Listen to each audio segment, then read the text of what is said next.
Quando a psicanálise fala em falo, ela não está se referindo simplesmente ao órgão anatômico masculino, nem repetindo uma tradição simbólica antiga de culto à potência ou à fecundidade. O que está em jogo, e isso precisa ser afirmado com rigor conceitual, é uma formulação que Freud alcança progressivamente e que se consolida em 1923, sobretudo em A Organização Genital Infantil, 1923, e em O Ego e o Id, 1923, quando ele afirma que na fase fálica não há ainda um primado genital no sentido adulto, mas um primado do falo. Esta distinção é decisiva. O que Freud observa, a partir da clínica e da reconstrução das teorias sexuais infantis, é que a criança não organiza a diferença sexual como dois polos equivalentes e positivos, mas a partir de um único significante privilegiado, o falo, que se impõe como referência central tanto para meninos quanto para meninas. Essa formulação não surge isoladamente. Ela está ancorada no percurso que começa nos 3 ensaios sobre a teoria da sexualidade, 1905, quando Freud rompe com a redução da sexualidade à genitalidade e demonstra que a sexualidade infantil é estruturada por pulsões parciais, por zonas erógenas e por modalidades de satisfação que não coincidem com a finalidade reprodutiva.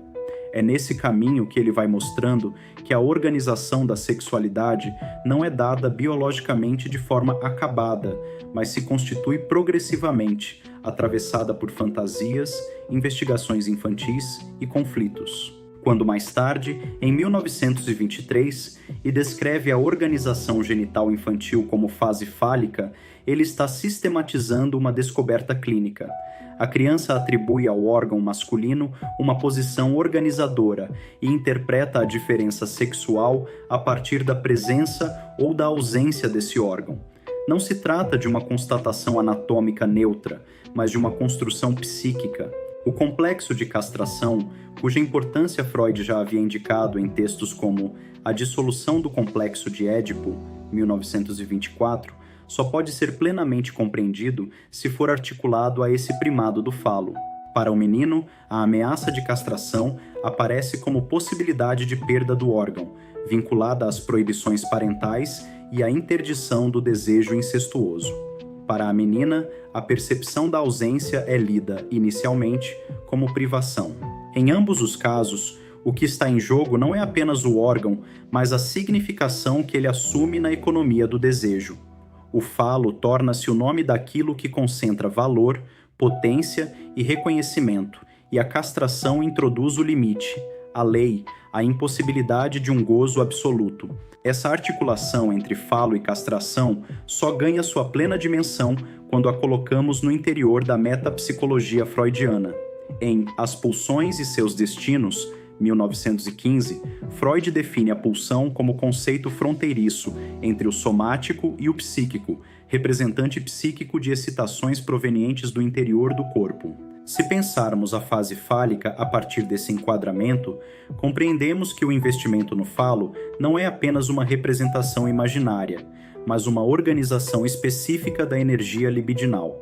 A libido, conceito desenvolvido desde 1905 e retomado em textos como Introdução ao Narcisismo, 1914, encontra no falo um ponto privilegiado de investimento narcísico.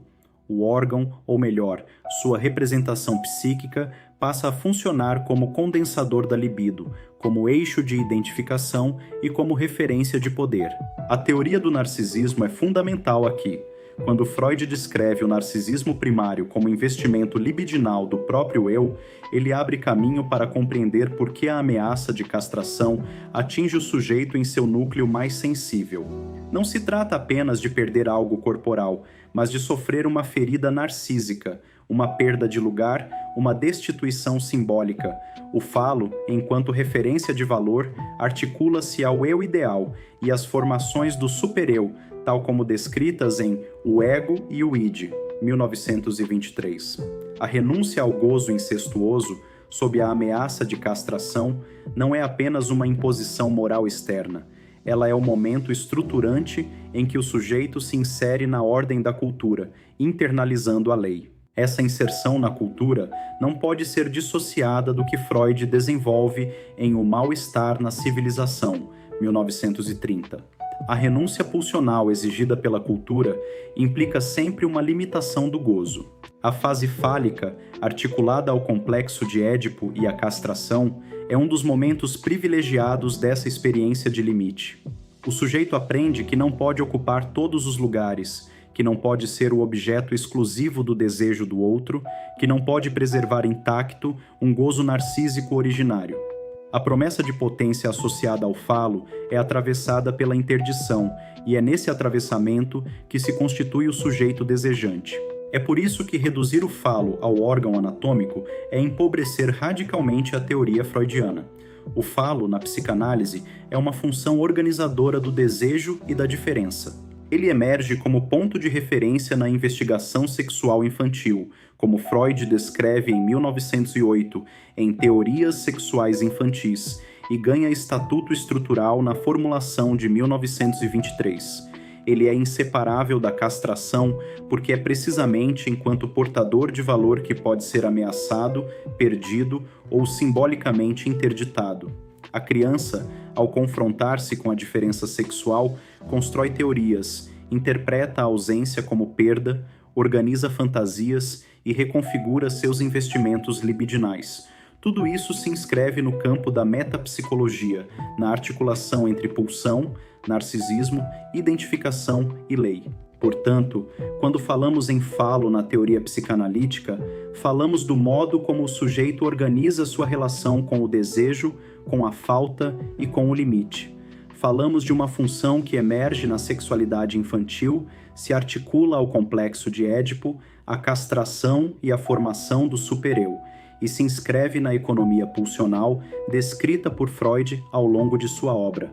Não se trata de biologia pura, nem de mito isolado, mas de uma construção teórica rigorosa, sustentada na clínica e formalizada nos textos técnicos e metapsicológicos, que nos permite compreender como o sujeito é introduzido no campo da diferença sexual, da lei e da cultura. Esta aula é parte de um percurso que não se faz com pressa nem com respostas prontas. A psicanálise se constrói no tempo, no contato com o texto, com o pensamento e, sobretudo, com a escuta. O que foi apresentado aqui não se esgota neste encontro. Ele serve como ponto de apoio para que novas perguntas possam surgir e para que o pensamento continue se aprofundando. A psicanálise não se oferece como um manual, ela se sustenta como uma experiência.